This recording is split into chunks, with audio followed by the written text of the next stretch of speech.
Halo semuanya, perkenalkan kami dari kelompok 3 ingin mempresentasikan sebuah materi yang berjudul perekonomian 3 sektor.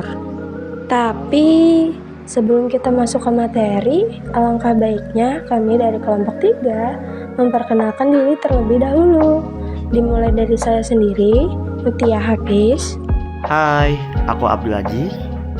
Halo, perkenalkan nama aku Olivia Agita. Assalamualaikum warahmatullahi wabarakatuh. Perkenalkan nama saya Nur Hayati dari kelompok 3 perpajakan. Terima kasih. Namaku Dwi Nugraha. Dan aku Vincentius Pascalis Dewi. Jadi gini guys, sebelum kita ke topik pembahasan, kalian tahu nggak sih perekonomian 3 sektor itu meliputi apa saja? Di antaranya yaitu yang pertama, sektor rumah tangga, yang kedua, sektor perusahaan, yang ketiga, sektor pemerintah. Nah, itu tadi bagian-bagian dari 3 sektor. Dan untuk selanjutnya bisa dijelaskan sama teman saya yang bernama Hayati. Jadi, untuk sektor yang pertama adalah 1.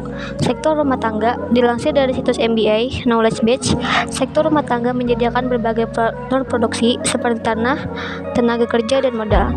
Atas faktor produksi itu, mereka mendapatkan balasan jasa berupa sewa, upah gaji, bunga, dan keuntungan bisnis. Jadi, untuk sektor yang kedua itu adalah sektor perusahaan. Sektor ini berperan dalam penerimaan sumber ekonomi dari sektor rumah tangga. Mereka turut terlibat dalam pertukaran pengeluaran konsumen. Perusahaan atau unit bisnis juga menyediakan barang dan jasa, sehingga mereka bisa memperjualbelikannya kepada masyarakat luas. Dan sektor yang terakhir yaitu ada sektor pemerintah, yang dimana ekonomi 3 sektor menambahkan peran pemerintah ke dalam pembagian sektornya. Salah satu peran pemerintah yakni sebagai pembuat dan pengadilan kebijakan.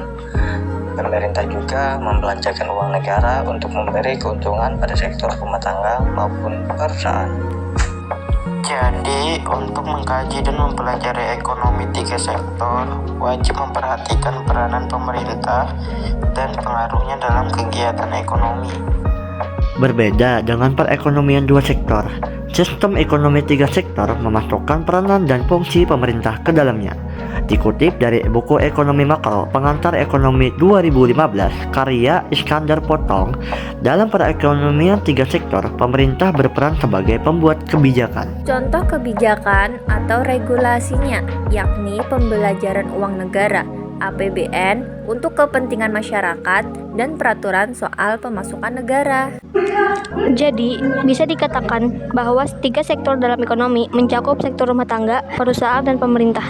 Perekonomian 3 sektor ini bersifat tertutup karena tidak melibatkan ekspor dan impor atau perdagangan luar negeri. Sekian penjelasan dan pengertian perekonomian 3 sektor yang dapat kami sampaikan. Kami harap penjelasan dari kami cukup jelas dan mudah dimengerti ya. Mohon maaf bila ada kesalahan pengucapan, mohon dimaklumi. Sekian dari kelompok kami, terima kasih.